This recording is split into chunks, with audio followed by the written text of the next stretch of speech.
Info for patient. थोड़ी सी हम बात करते हैं लकवे के बारे में।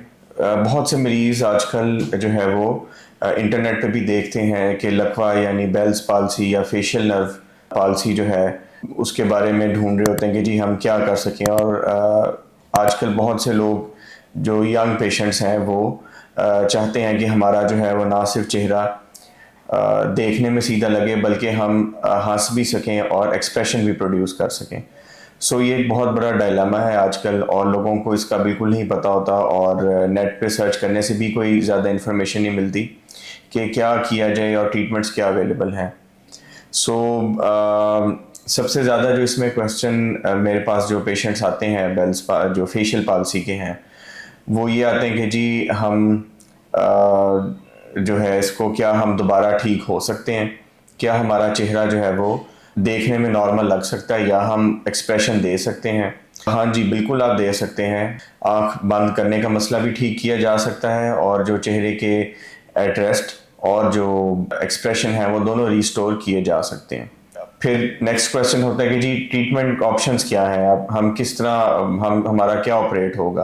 तो ये डिपेंड करता है कि आप कितनी जल्दी रुजू करते हैं अपने ट्रीटमेंट के लिए। जितना जल्दी आएंगे उतना बेहतर है ट्रीटमेंट और इफेक्टिव होता है ट्रीटमेंट, और जितना लेट आएंगे उतना पेचीदा हो जाता है ट्रीटमेंट। सो अर्ली केसेस में जो होती है फेशियल नर्व जिसकी कटने की वजह से लकवा हो जाता है उसको रिपेयर भी किया जा सकता है, और अगर ना हो तो दूसरी साइड की जो होती है नस उससे इसको जोड़ भी दिया जाता है ताकि दोनों साइड का कंट्रोल पेशेंट जो है वो हासिल कर सके। और अगर टाइम ज़्यादा हो जाए जैसे 1 साल से ऊपर हो जाए तो फिर हमारे पास एक ही हल रह जाता है कि हम पट्ठा लेके जिस्म के किसी हिस्से से वो ट्रांसप्लांट कर दें उस जगह पे, और वक्त के साथ वो तकरीबन 5-6 महीने में उसमें करंट आने लग जाता है और फिर वो हरकत करता है और उसी तरह हरकत करता है तकरीबन जैसे नॉर्मल फेस के पट्टे होते हैं। सो ये जो है फेस की वो रीस्टोर करने का तरीका है, उसकी सिमेट्री जब वैसे बैठा हो कोई पेशेंट और अगर वो एक्सप्रेशन देना चाहे। और आँख के लिए हम जो मोस्ट कॉमन प्रोसीजर है वो करते हैं कि एक 24 जो होता है कैरेट गोल्ड वो डाल देते हैं। तो उसका वज़न ख़ास देखना पड़ता है कि कितना मिनिमम वज़न चाहिए आँख लोयर के लिए, तो उससे जो है वो आँख भी बंद हो जाती है। फिर कुछ पेशेंट क्वेश्चन करते हैं कि जी हमें कितनी जल्दी दिखाना चाहिए। तो आई थिंक जितनी जल्दी हो उतना बेहतर है, उतना मिनिमम प्रोसीजर होगा, रिजल्ट्स उतने बेहतर होंगे। और कॉस्ट का इशू आ जाता है तो जैसे आपको पता है कि 24 कैरेट गोल्ड तो परचेज करना वैसे ही आपको पड़ेगा। वो तकरीबन 1.8 ग्राम से 2.5 ग्राम तक वेट नॉर्मली होता है। और जो बाकी ऑपरेशन का खर्चा है वो भी इसी पे डिपेंड करता है कि पेशेंट कब आता है। सो मैं यही एडवाइस करता हूँ अपने सारे पेशेंट्स को कि आप कंसल्ट करें एज सुन एज पॉसिबल ताकि जो है वो ट्रीटमेंट छोटे से छोटा और लेस से लेस कॉम्प्लेक्स हो, और इसी तरह कॉस्ट भी कम आ जाएगी पेशेंट आपकी जो है सर्जरी की। पेशेंट्स जो हैं उनको किसी ट्यूमर सर्जरी के बाद या चोट के बाद लकवा होता है तो उनका ट्रीटमेंट सिर्फ और सिर्फ सर्जिकल है। हाँ, कुछ को वायरल इन्फेक्शन की वजह से लकवा होता है जिसको हम आप कह लें कि कान के अंदर वायरल इन्फेक्शन होती है उसकी वजह से हो जाता है, या फिर वैसे ही बैठे बिठाए हो जाता है जिसको कॉमनली बेल्स पाल्सी कहते हैं। तो इन दो सूरत हाल में तो वेट एंड सी कुछ टाइम तक किया जाता है, लेकिन जो बाकी दो चीज़ें हैं जो कि आप कह लें कि कैंसर कोई किसी का था जो कि जिसके अंदर से नस गुजरी थी उस रास्ते में, या ट्यूमर ब्रेन का उसके बाद, या फिर चोट लगने के बाद, तो इनके अंदर कोई ज़्यादा उम्मीद नहीं होती कि ये किसी हम वेट करने से ठीक हो जाएंगे। और कुछ पेशेंट्स होते हैं जैसे कह लें कि बेल्स पाल्सी हुई और अब उनका बहुत सारे रिकवर कर गया और कुछ रह गया है, तो उसके लिए टेलर मेड ट्रीटमेंट भी होता है। जैसे बुटॉक्स हो गया जो एक साइड ज़्यादा है ताकतवर, एक साइड कम है लेकिन उसमें है पावर, तो उनको बैलेंस आउट किया जा सकता है। सो हमारे पास कह लें कि बहुत सारे ट्रीटमेंट ऑप्शंस अवेलेबल हैं हर किस्म की। एसिमेट्री जो आपकी वैसे होती है देखने में और जो हरकत देने पे ज़्यादा मुंह टेढ़ा वगैरह हो जाता है उसको करेक्ट करने के लिए बहुत सारी ऑप्शंस अब हमारे पास मौजूद हैं। कॉस्ट जो है मैं आपको बताता हूँ कि मिनिमम आप कह लें जो सर्जरी है उसकी कम कॉस्ट है, और जितनी कॉम्प्लेक्स होती जाएगी ठीक है ना उसकी ज़्यादा कॉस्ट आ जाएगी। और ये भी डिपेंड करता है कि पेशेंट की जो नस की कितनी आगे मुख्तलिफ ब्रांचें हैं वो कितनी कटी हैं। अगर किसी एक्सीडेंट में या ट्यूमर या किसी चीज़ में, तो जितना आप कह लें कि अर्ली प्रेजेंट करेंगे और जितना जल्दी आप कह लें कि ट्रीटमेंट होगा, उतना छोटा ट्रीटमेंट होगा, कॉस्ट कम आएगी। और जितना लेट प्रेजेंट करेंगे उतनी कॉस्ट बढ़ जाती है।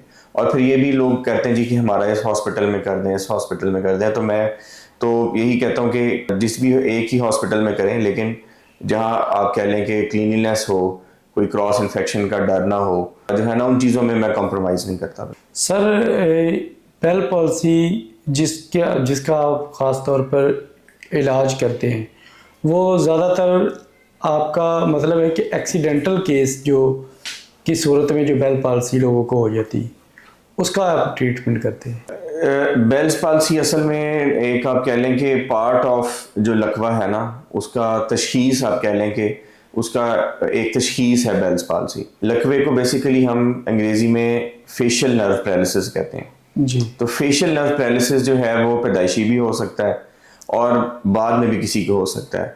उसमें ट्यूमर है, सर्जरी, चोट है, किसी वायरल इन्फेक्शन की वजह से, या फिर वैसे ही बैठे बैठे एकदम एक फंक्शन डाउन हो जाता है। तो जो वैसे बैठे ही बैठे फंक्शन डाउन होता है, इसको हम बेल्स पाल्सी कहते हैं। और इसमें हम वेट कर सकते हैं। जो पहली दो मैंने आपको बताई हैं, चोट लगने के बाद या सर्जरी जो ट्यूमर के बाद, उसके अंदर तो हमें फ़ौरन सर्जरी जितनी जल्दी कर लें उतनी बेहतर है। वो तो पेशेंट को ऑलरेडी पता होता है कि, और डॉक्टर भी गाइड कर देता है हाँ कि ये इशू है और इसकी आप सर्जरी करवाएं। बिल्कुल ठीक सर। और सर इन मरीज़ों के लिए आपका पैगाम क्या है? सर सर्जरी के बाद पेशेंट मरीज़ को कितनी देर तक मेडिसिन पे रहना पड़ता है? जो रिकवरी है फेशियल नर्व की, वो डिपेंड करती है कि चोट कितनी दूर लगी है। अगर तो हम उधर ही टांका लगा के जो कटी हुई नस है उसको जोड़ सकते हैं, तो तकरीबन आप 3 से 4 महीने में रिकवरी हो जाती है। लेकिन अगर दूसरी साइड से कनेक्ट करना पड़ता है, नॉर्मल साइड की जो है नस से उसको, तो फिर तकरीबन 6 से 9 महीने में फुल रिकवरी होती है। और अगर हमें टाइम बहुत गुजर चुका है, साल 2 साल, और पट्ठा डाल ट्रांसप्लांट करना पड़ता है, तो फिर ये 2 स्टेज प्रोसीजर होता है। फर्स्ट स्टेज के बाद 6 से 9 महीने वेट करना पड़ता है, फिर अगला प्रोसीजर होता है, उसके 6 महीने बाद पट्टे के अंदर कंट्रोल आना शुरू होता है और फिर जो है वो रिकवरी हो जाती है। और मेडिसिन जो है वो बहुत थोड़ी दिन, जब तक कि आप कह लें कि टांके खुलते हैं, बस उतनी देर तक ही लेनी पड़ती है। तो सर ये सर्जरी का ड्यूरेशन क्या होता है?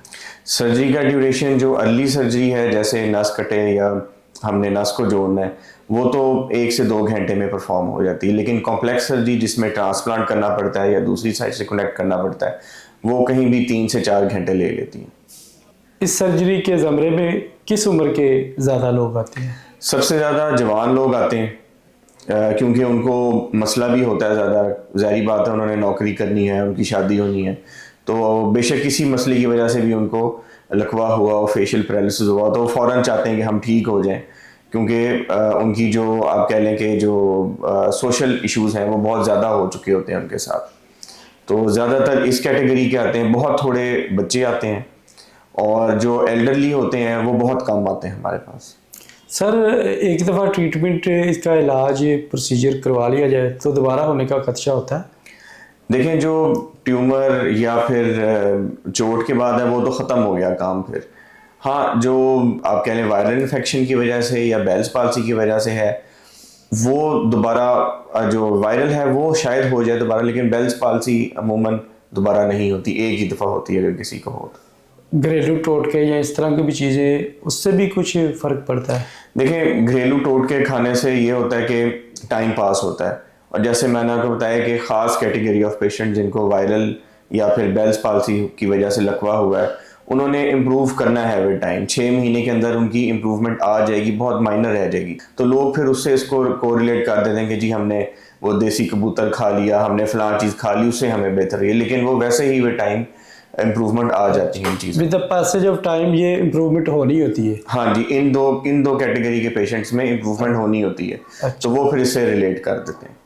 कोशिश ये करें कि जैसे ही अगर आपको ट्यूमर या चोट लगने के बाद है, तो फ़ौरन जो है वो आप प्लास्टिक सर्जन को जाके दिखाएं, ताकि आपकी जल्द से जल्द जो है वो ये चीज़ ठीक हो सके। अफेक्टेड फेस जो है। और अगर खुदा ना खास्ता आपको कोई कान में इन्फेक्शन की वजह से या फिर बेल्स पाल्सी हो गई है तो फिर आप न्यूरोलॉजिस्ट को दिखाएं, और अप टू 6 मंथ्स हम वेट कर सकते हैं कि फंक्शन जितना रिकवर हो जाए।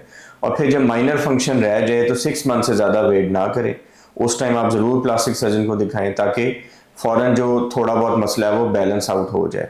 और मिनिमली इन्वेसिव प्रोसीजर उसके लिए एग्जिस्ट करते हैं जो माइनर करेक्शंस को भी ठीक कर देते हैं।